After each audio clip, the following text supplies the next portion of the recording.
Hey everybody, welcome back in the shed. I'm Troy Shaw, and with me is Dave Griffiths. What's going on, Dave? Not too much, Troy. We're here again on the veranda or the patio. It's a little too toasty in the shed, but it's hard to believe it's the end of September already, and it's this hot. I'm ready for jacket. We got weather. The last blast. I think this is it for summer, and bring it on, fall. I am done with the heat. So today we have a special guest. We have the pleasure of welcoming Texas singer and songwriter James Hand to the shed. How's it going, James? Good. I want to thank each of you very, very much from the bottom of my heart for inviting me. Well, we're glad you're here for sure. Welcome, James. Do you prefer James or Slim as a moniker? Slim. That's what my friends call me. All right. So I hope y'all want to be my friend, because I'm sure y'all. You're here. You're our friend, man. And we have a studio audience today. Yes, we do. Harold and Jan. The Mighty Murph and Jan. Well, hey, James, we first met you when you accompanied Kayla Ray on episode 21.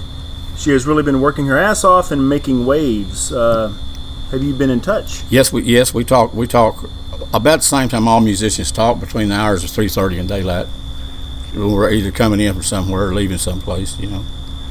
But yeah, I called her today, matter of fact, and I wish her the very, very best of luck. She's got it in her. I hope she can. Having it in you is one thing; getting it out of you is another. Yeah, she. You check her schedule, and she's got them booked like 4 or 5 days a week. I mean, she's really working hard, and I've caught her a few times since you and I met at Lakeside, and she's I'm proud of her. She helped me here a while back. A friend of mine went on home, and she helped me with a CD, and then so did JD, the guy that used to play guitar with her. You know, music is a tightly wound thing, you know. I mean, it ain't like a jigsaw puzzle where you can cut a corner off and make it fit, you know. And I don't care if you're Bing Crosby or Howdy Doody, we're all in the same business, trying to make somebody understand what you're trying to tell them. Anybody can be happy. That's easy to do. It's hard to be sad and pull that off. All right, James, let's get talking about your career in the music biz. Some might call you a late bloomer, but you've been writing and playing most of your life, correct? Yeah, yes, sir. And you know what? It's really an attribute to me that I did like this, because I looked like this when I got out of high school, because I lived pretty rough back then. So it's all like, you don't ever want to record a song you can't sing the same note 50 years from now, so I don't want to look any older than I do right now. But yeah, I've been writing a long time, it's to me, it's a way to keep from going crazy, because if you walk around talking to yourself, everybody kind of cocks the eyebrow at you. But if you walk around trying to write a song, they think it might be all right. And at this point in my life, I'm 64. I believe we've all decided that I'm not going to throw a pen down and pick a hammer up. When did you decide to explore the music scene, and where did it take you? Well, that's a good question, and I always try to answer as forthright and honestly as I can. There comes a time, you know, like when you're a kid, you know, doing it, and you get interested in it. You don't have any illusions of grandeur, and I don't now. But it gets to be like a outlet, you know. Then you hear other people, and you can't help but mentally judge yourself against them. And a lot of, you know, without trying to be funny about it, a lot of the times what I explore for is a pen and a piece of paper, because when an idea hits you or strikes you, if you don't get it written down pretty quick, it's just lost, you know. And as you well know, my computer skills and cell phone skills are second to none, because they're none at all. The commensurate with your age. I'm telling you, I bet you, I had one computer one time, and this was several years ago, and I sat down in front of it and sang for 3 days and nights, and tried to play it back, and nothing was on it. It was registering, but it wasn't doing it, you know. And then I came home from going overseas, and I owed like a $10,000 bill on AOL that my little nephew had been sneaking through the back window.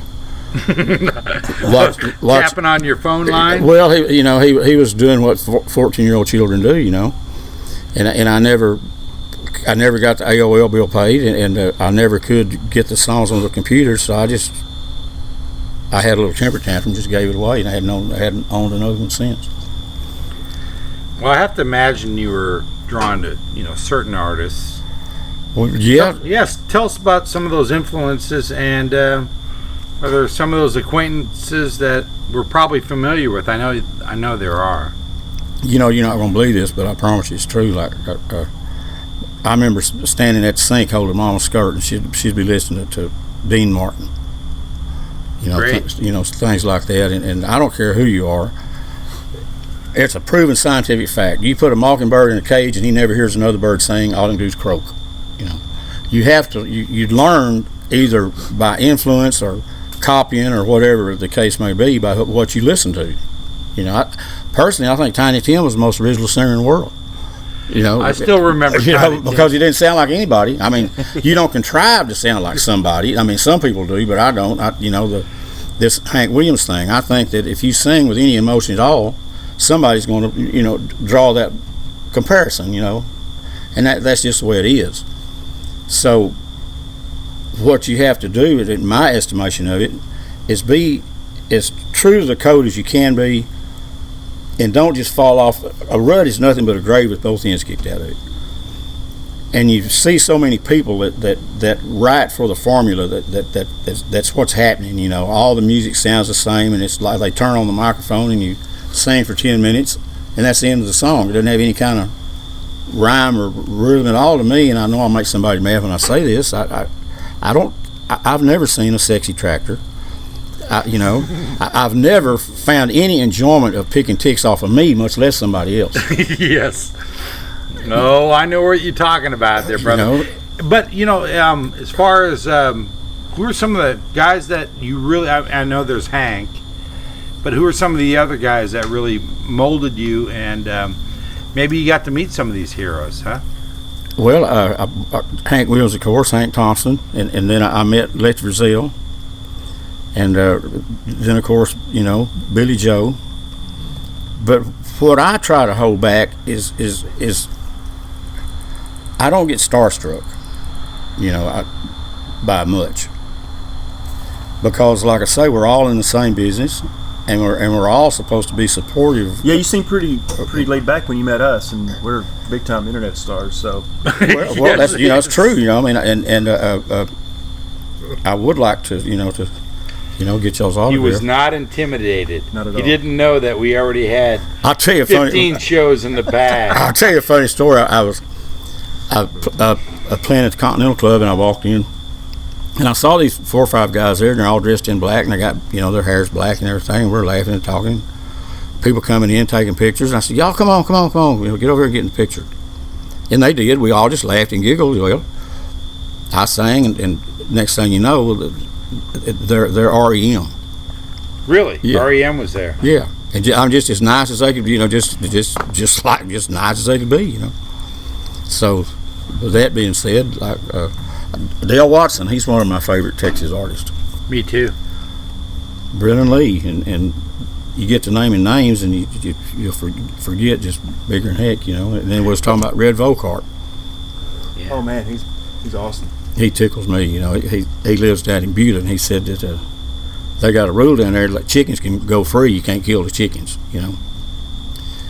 So I said, Red, I hate to tell you this, but a friend of mine, he runs like a surveillance company, and they've got an internet tower down there, and they're kind of watching everything going on. And I don't want to tell you this, but it seems to me that you might have chunked a rock at a chicken or something like that. He said, huh? Huh? Red's a funny guy. I let him sweat for a few minutes before I told him, Red, I'm lying to you. He's got the greatest sense of humor. Yes, he does. And he's like you. Both of you are like 2 peas in a pod, I gotta believe. Talk about your songwriting process. What does it require for you to write a song and perform original music around here, especially? I mean, is there take a day job, or is it just sheer perseverance. It's learning how to sustenance fish. Right. You know. To me, I was listening to Bill Anderson on the radio, and he said that you set an appointment up to go write anymore. I don't know. I couldn't do that. I have to be Inspired. Yes, and Songs come to you any time of the day. I would right, assume. just all the time, you know, and Like if we inspire you to write a song right now, Dave will give you a piece of paper and a pen. You can write one real quick. But there are those guys. I could write a verse about it, but it wouldn't. I know what you're saying, because there are those guys that allot 4 hours a day to sit down and just craft a song.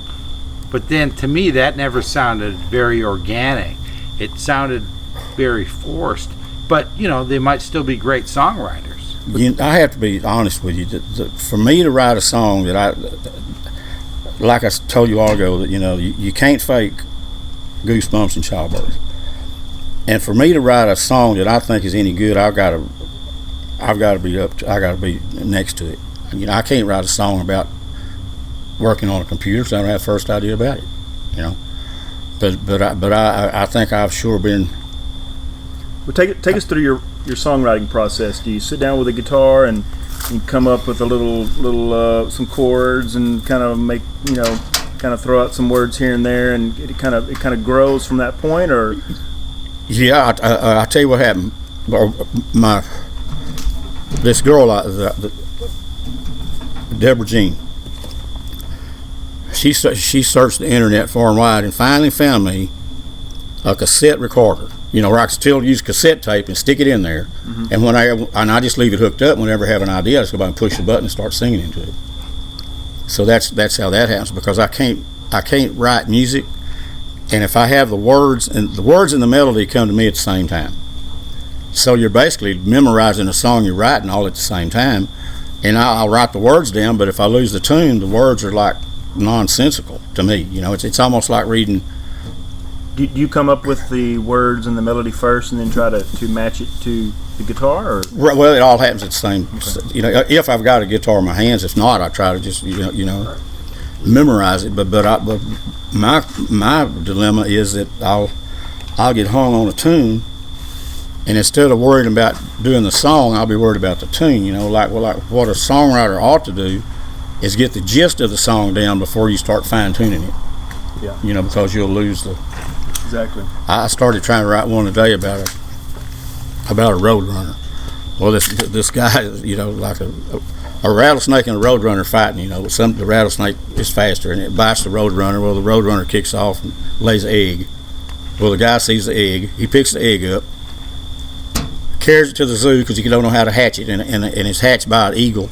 So the road runner's mean when he hits the ground. Just on and on. You know, it's almost just like, I don't know how to phrase it. I got a road runner and I call him tail gunner because he rides in the back of my truck.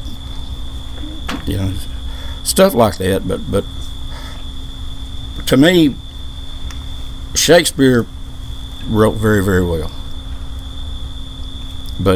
And his plays are transcend time. You know.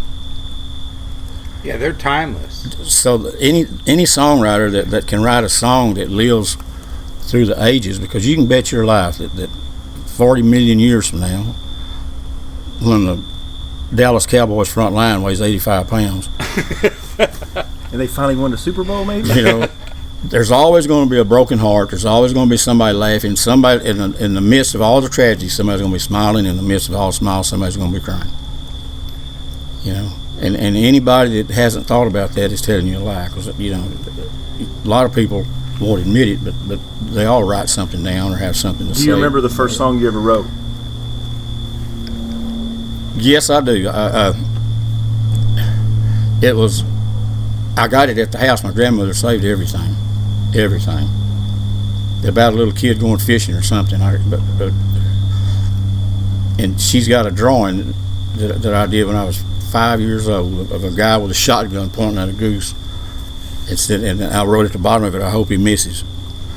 So, you know, You're an animal lover. Oh yeah, I you know, a horse trainer, did all that stuff for years and years and years, and you know, I like to hunt, I like to fish. I just like the outdoors because sometimes whatever I'm in the public, I'm on duty, and whenever I'm glad you like the outdoors because it's kind of hot out here, and I know it's it's a little uncomfortable, but I appreciate you that don't bother me a bit. Putting up with it. You know, putting up with it. Hell, I just had to put up with a Mighty Murph driving me down here. This is good right here. Oh, a little shade at Mighty Murph. Yeah. Hey, you got one of those songs maybe that's about what we've been talking about? Well, as a matter of fact, I happen to have a guitar here, and it's a beauty, by the way. It's a D45, 42, 42, and I'll tell you, I've had it since 2008, and I'll tell you how good a care I take of my stuff. I still got the same set of strings on it. That's got to sound soft. Boy, he's lying about that. Might be kind of hard to play in that chair. Why don't you, can I get you a stool or you want to stand up? Let's see, I think I can. Play it like that?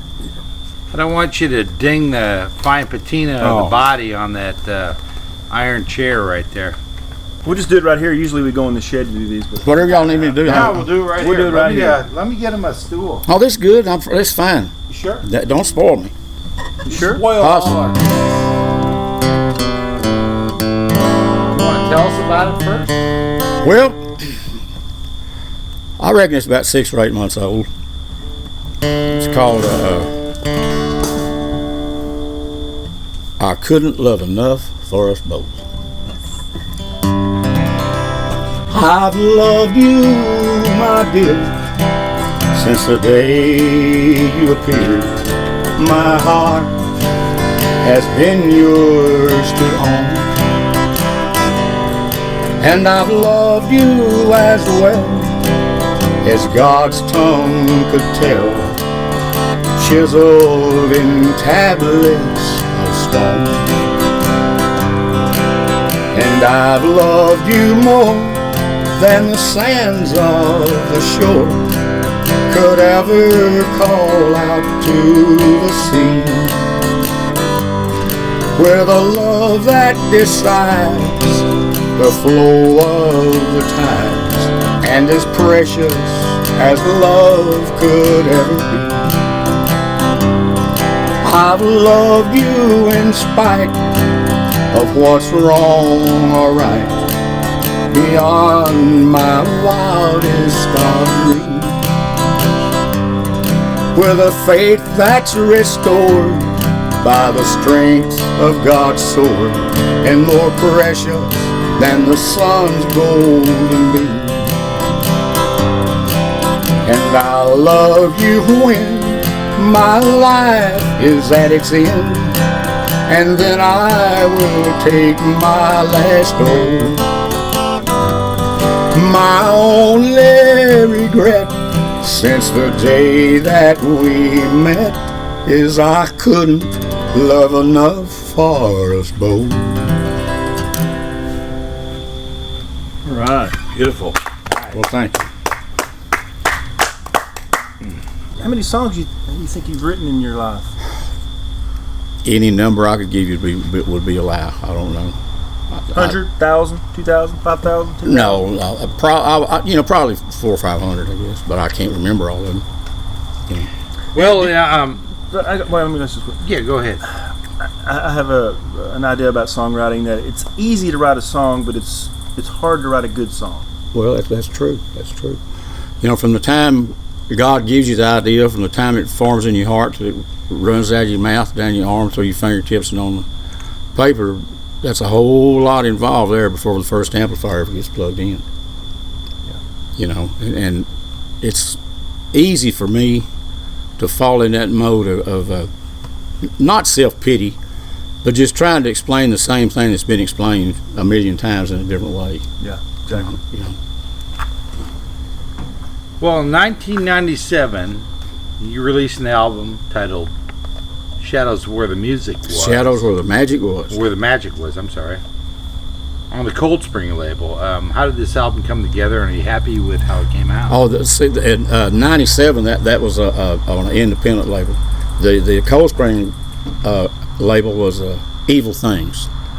Evil Things. The first one I did was Shadows Where the Magic Was, then Evil Things, then Live at the Saxon Pub, and then The Truth Will Set You Free with Rounder, and Shadow on the Ground with Rounder.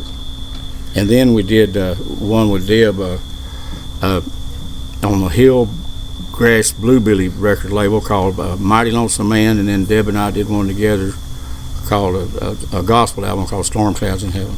Well, when you did that Rounder release, I guess it got wind of you and took an opportunity for you to get the sound out there. You had Ray Benson from Asleep at the Wheel producing, right? Yeah, Ray Benson and Lloyd. And you had Mines. Red Volkert from Merle Haggard's band, and of course the awesome Lloyd Maines on steel. I mean, it doesn't get much more stacked than that. Had Will Indian played, and John McLaughlin and Speedy Sparks, and Sandy Cash Dollar. It was a good lineup. I'll tell you, not a funny story, but a true story. The second album we did for Rounder, Daddy was sick.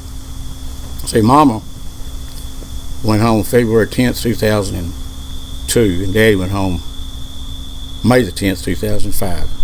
Well, we'd worked on the album, and then toward the last 60 days of Daddy's life, I never left, you know. So they had all the music done, and they had blocked off a Sunday afternoon for me to come down there and basically do the whole. Where was the studio? Bismo Studios there in Austin, Ray Benson's studio. Yeah, right.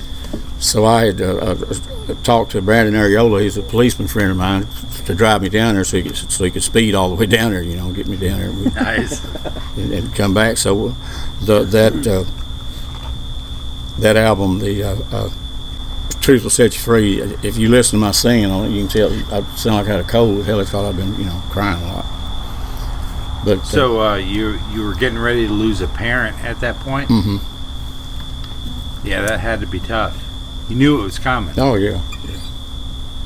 But they were good to me, I guess. I mean, it's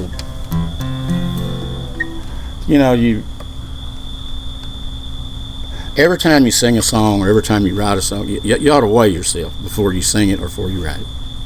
And then weigh yourself again afterwards. And it ought to be little S's all over your feet. And those little S's ought to be the parts of your soul that you gave up for that particular song. That's a beautiful sentiment. Well, what kind of... I know you got some critical acclaim from that album. I mean, how do you feel about it? Did it go where you wanted it to go? Well, to be honest with you, Rounder was in sort of anything I say at this point is going to sound like sour grapes. But Rounder, they weren't really interested in well, I'll just tell you the truth.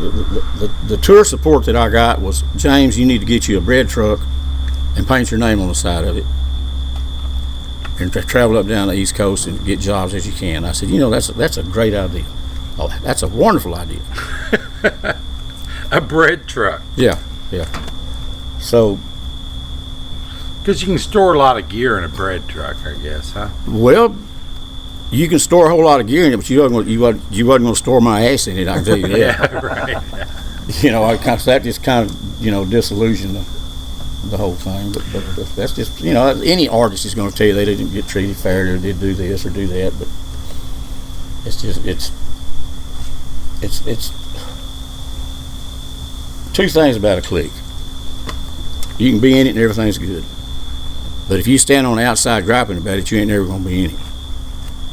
So that's just pretty much how that goes. Well, I read that you were part of a concert organized by Dale Watson and at the Paramount in Austin. Yes.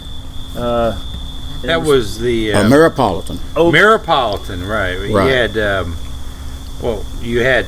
It was basically, from what I understand, I remember reading about this, that Blake Shelton had made a comment about the only people that listen to traditional country or buy traditional country are old farts and jackasses, and Dale Watson kind of took that and decided, hey, I'm going to go ahead and have a concert that features Old Farts and Jackasses? Well, I'll tell you, the first one started out kind of small. The second one bigger. The third one was just huge. And Dale puts an amazing amount of time. You were in the one at the Paramount. I've been on all three of them. Oh, you have? The second one, I was honored to win the Honky Tonk Male Singer.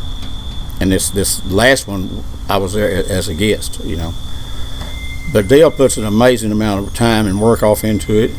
And he's exactly right. You know, there are people that never have that measure of success that are just as deserving of it as somebody,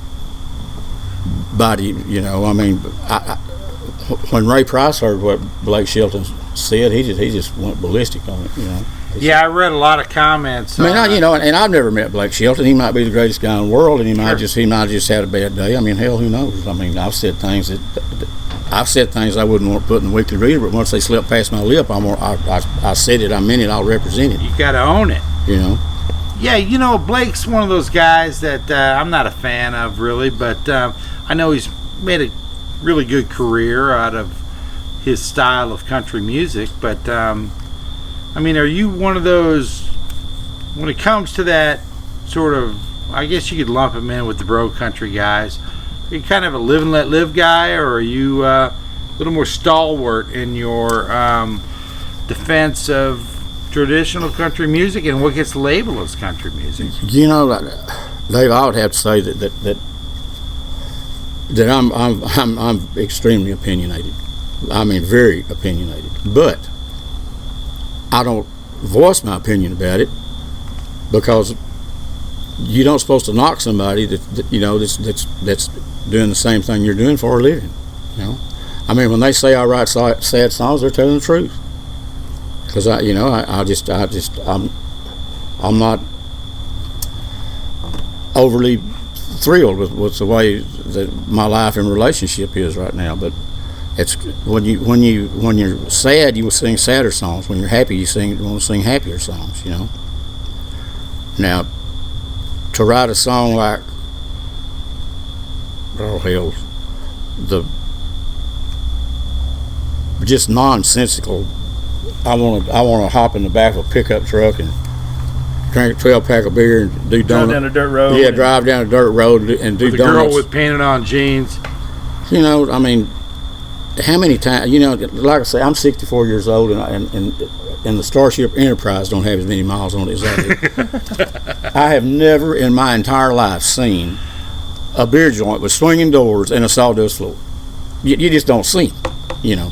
Matter of fact, sawdust makes me madder than hell because I tell you, I got in the country music business for, of all things, cornmeal. Because we were so poor that whenever I'd sing somewhere, they'd throw cornmeal on the floor so people could dance easier, you know. Well, I'd sweep up the cornmeal and use it to fry catfish in. Well, then they got the bright idea they throw sawdust on the floor. And Mama threw that sawdust in there, that hot grease on that catfish. It stunk the whole kitchen up. She didn't realize there was a transition. Right. That's when I realized is instead of being a pretty good guitar picker and a pretty good singer, you had to be pretty good with your left hand too. So now I know y'all probably don't believe me, but you probably got it right too. Give me a shot. Yeah, I mean, there comes a point where you can gauge anything, any kind of music, especially country music, as art or commerce. And I think there's a whole lot of commerce out there and not enough art.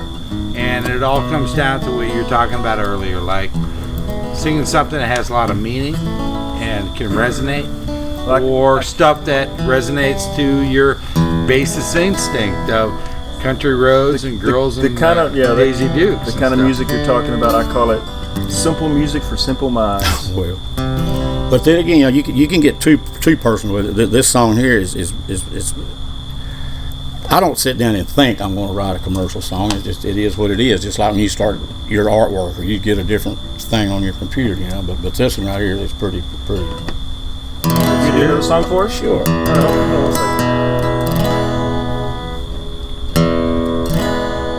Troy, are you all right? Good, yeah. James is still good on his bourbon there, I think. Deborah lives over in Mineola, so I step out into the darkness, stare at midnight. I watch the moon rising through the trees on my right. Then my eyes begin to burn in the moon's golden glow.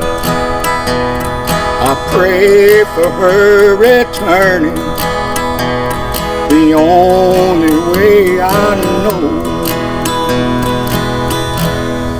Moon over Mineola, as you roam and you shine.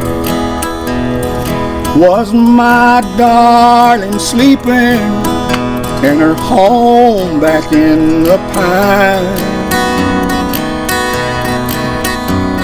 Did you shine down on the garden where we kissed so tenderly? Moon over Mineola, why won't you answer me? I step from the darkness to the gloom inside. Pick up my cell phone, pull up a picture of her by my side. Start working on my mixture, go to sleep with it on my chest.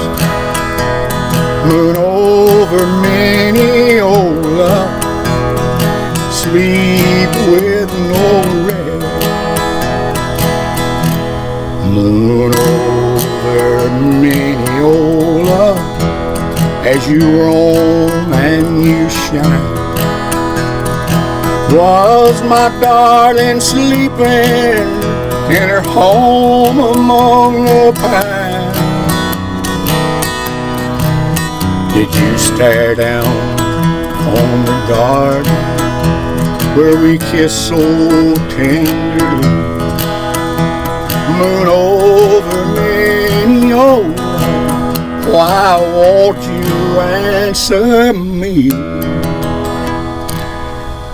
Now, I don't see anybody jumping on that real quick because it's just too personal. But it's. Did you ever have to just throw up and you couldn't get right till you did? That's like a song. I've had a few episodes. That's like a song. If you don't get it out of you, it just dwells and dwells and dwells. To me, anyhow. It's a beautiful song. Well, thank you. Thank you. I know where Mineola is. So do I. Train station. Hey, Yeah. Slim. Yes, sir. What do you got coming up? You working on an album, or you got any hot gigs in the, Well, in the hopper? We're gonna. You know, you talking about like what you do for a living.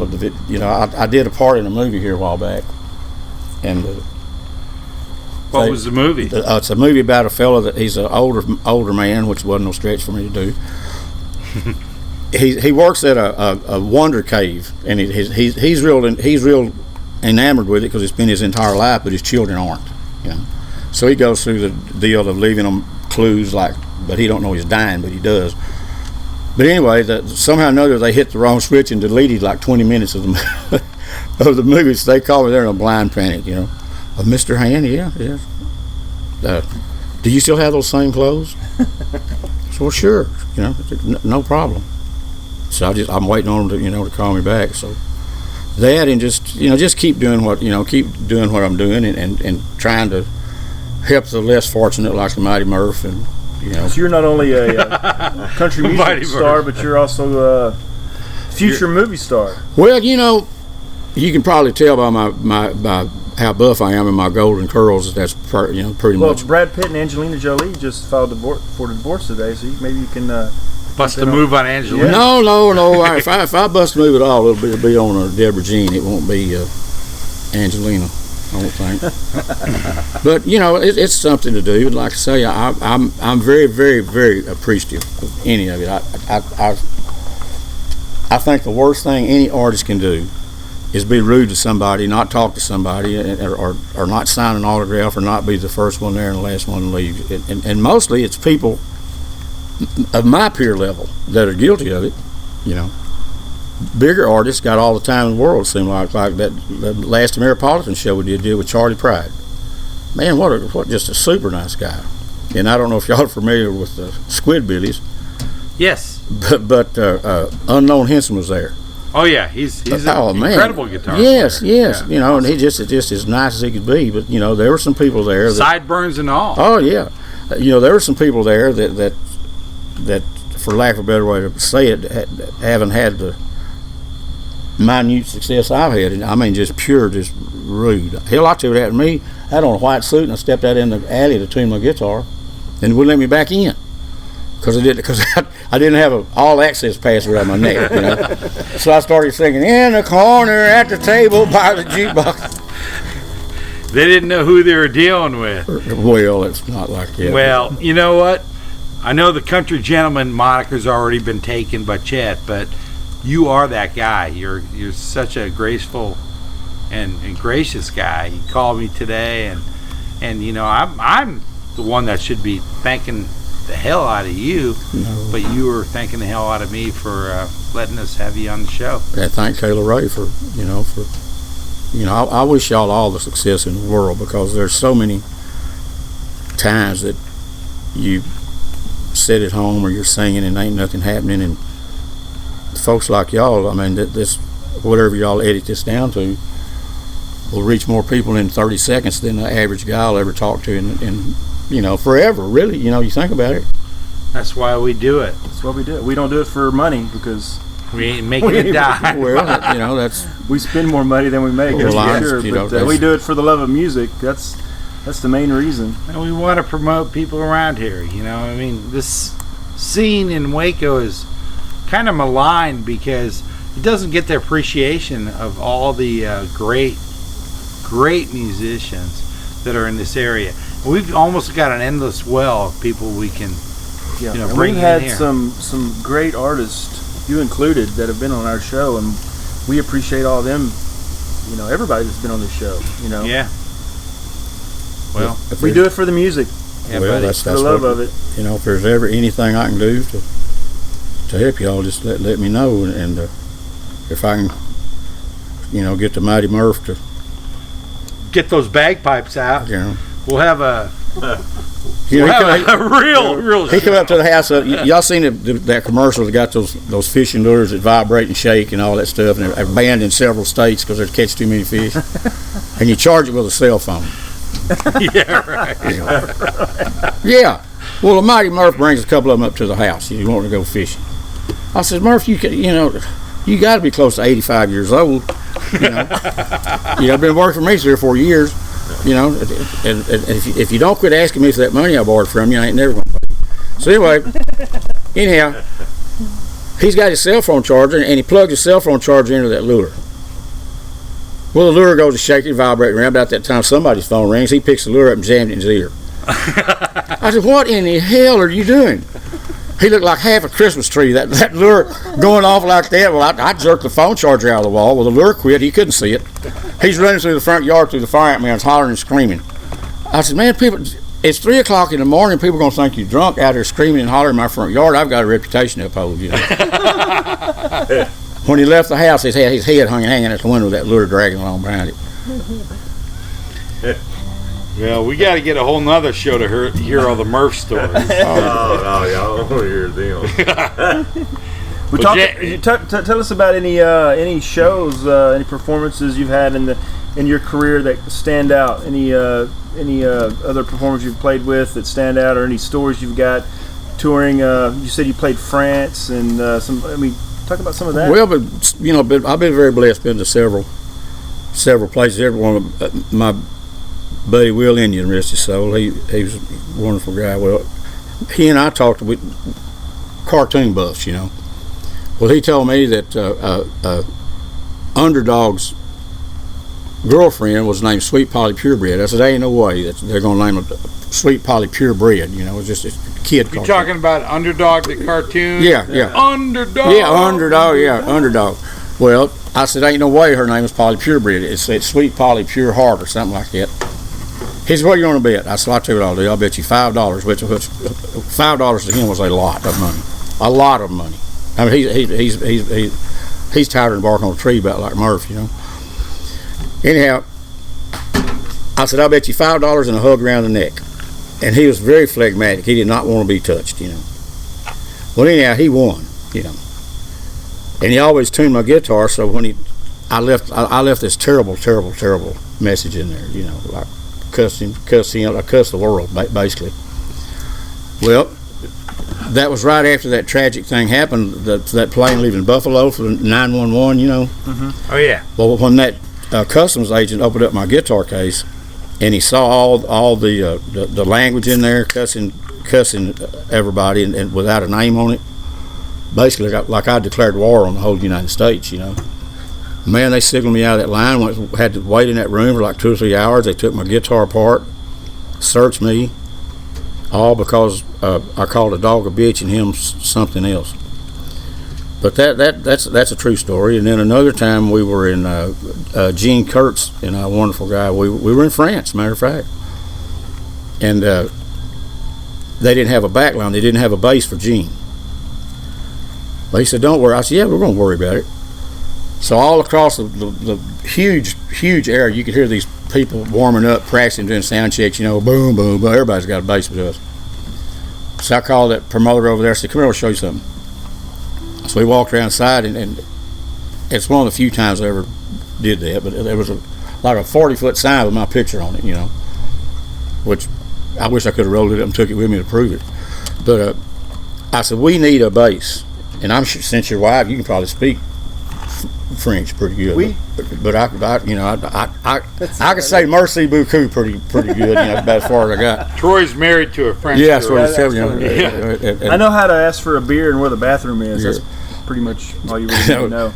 So anyway, this guy jumps on his little four-wheeler, and you hear this boom, boom, boom, boom, boom, boom, and all of a sudden you don't hear nothing but he went over and stole the bass from other people. I know those are just kind of like he had to be there story.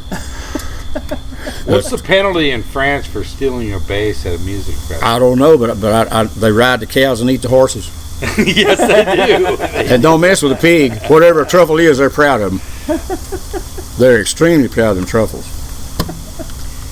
Yeah, And those truffle sniffing pigs. Yeah, are high I'm telling you. prize, boy. And my brother went to Norway with me one time. So we're at the international airport in Houston, the Mighty Beam. I need to get some Norway money. Okay.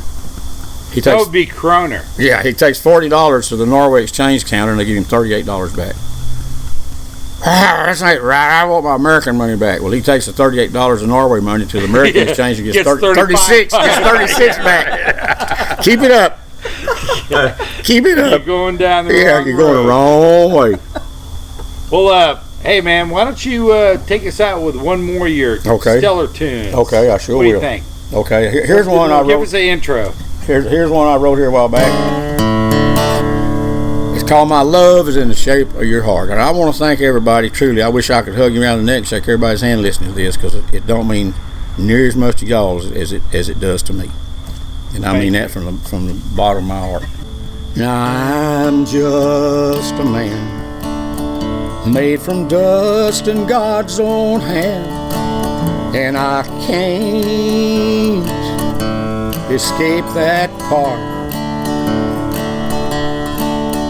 It's easy to see I ain't been easy on me, but my love is in the shape of your heart. My love is in the shape of your heart. I'm tattered, I'm old, I'm scattered and I'm sold, but inside of each of you is my magic part. Soon I'll be lying 'neath the ground and my songs can't make a sound. But my love is in the shape of your heart. Oh, my love is in the shape of your heart. Wherever I'll be when God calls for me, if I'll stand up or fall short, by then it won't make a damn, 'cause I know just what I am. I left my love in the shape of your heart. I'm tattered, I'm old, I'm scattered and I'm sold, but inside of each of you is my magic part. Soon I'll be lying 'neath the ground, and my songs can't make a sound, but my love is in the shape of your heart. Oh, my love is in the shape of your heart. All right. All right, Slim. All right. Well, thank you. You know, the Clock on the Walls is, we have time for one more. Well, I think we should do one more song. What do you it'd be think? my honor. I sure would like to. Bring it on. We got an audience on Facebook Live, so I think we should just keep it going. Here's one I wrote. That's another one of the sad old songs. Ain't nothing left in Texas for me. My lawyer said they thought I'd lost my mind when they read the papers that I'd signed. I gave you all my songs and property. Now there ain't nothing left in Texas for me. Ain't nothing left in Texas for me. Life sure ain't what a man expects it ought to be. In a state so big and wide, ain't no place left to hide. Ain't nothing left in Texas for me. I walked to the barn, sat down, throwed my hat across a stall and just broke down.